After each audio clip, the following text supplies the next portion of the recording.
farm doctor here.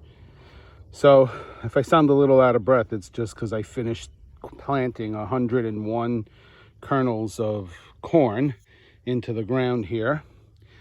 Now I'm doing a modification of the cardboard no-till method. I'm using the cardboard to block out the other areas because I realized that I couldn't put a hole in these things and still get a seed in there effectively and allow the seed to grow out. I think I have an idea, but I haven't. I'm going to try that next time. So I planted the seed of the corn.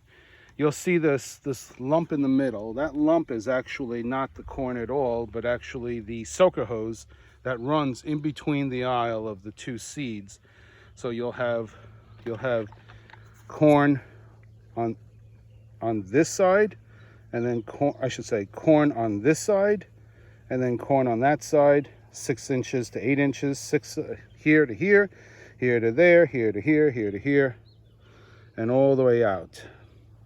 The end of the soaker hose is right here. I hope you can see it.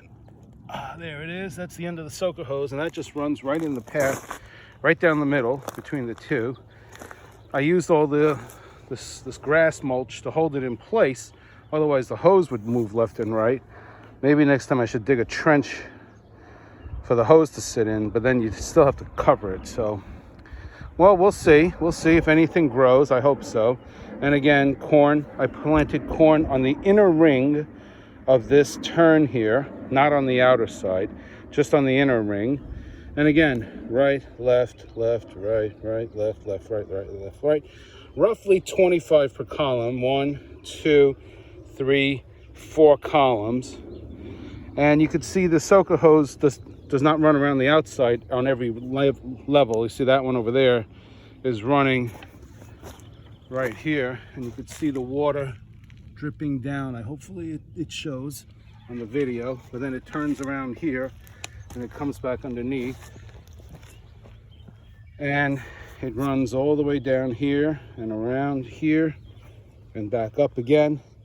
And then I just ran it underneath this one, and that's why all of this mulch is here, because then I realized I've got a lot of extra, so I moved it around in between my other plants. But I see I have to adjust this because it really just soaks right over the spot.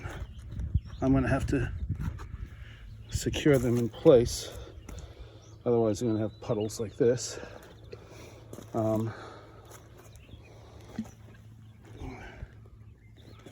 Maybe put it on this side. I don't know. Well, we'll have to see how this is going to play out.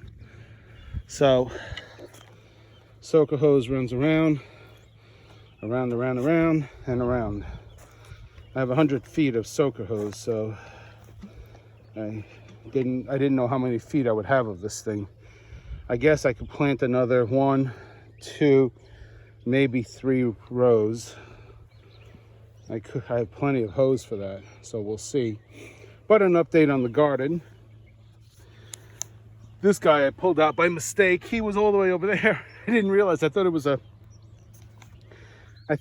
a weed. So I yanked him out and I stuck him back in the ground right here. Hopefully he'll grow. We'll see. I don't have very high hopes of that. These guys just look yellow. I don't know. They're not happy. That's not happy. That's not happy. I sprayed fish-based plant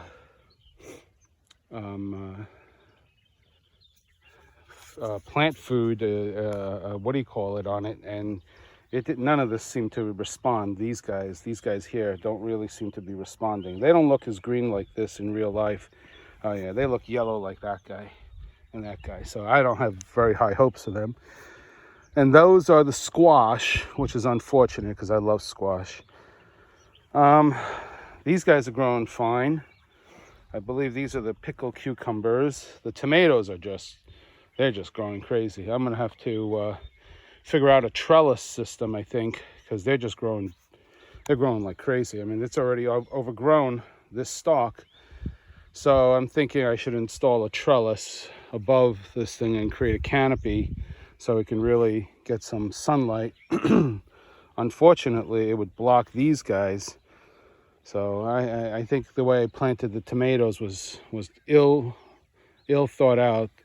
The tomatoes should be on the high side of the lawn, so that when the sun comes in the summertime, you could just put a trellis and they can grow up here together in 2 columns in the future, 2 rows of tomatoes. But as you can see, the cabbage is growing fabulously. I mean, it is beyond fabulous at this point, the cabbage. Look at this thing. It's gigantic. The romaine lettuce is growing tremendously as well. They're gigantic. Let me see, how do I get over there? Okay. Look at the size of those romaine lettuce. They're big. They're going to be yummy. I hope one of these have eggplant. That's the lemongrass. I thought that was a weed. Started pulling the right-hand side of it, and all of a sudden I smell a lot of lemon.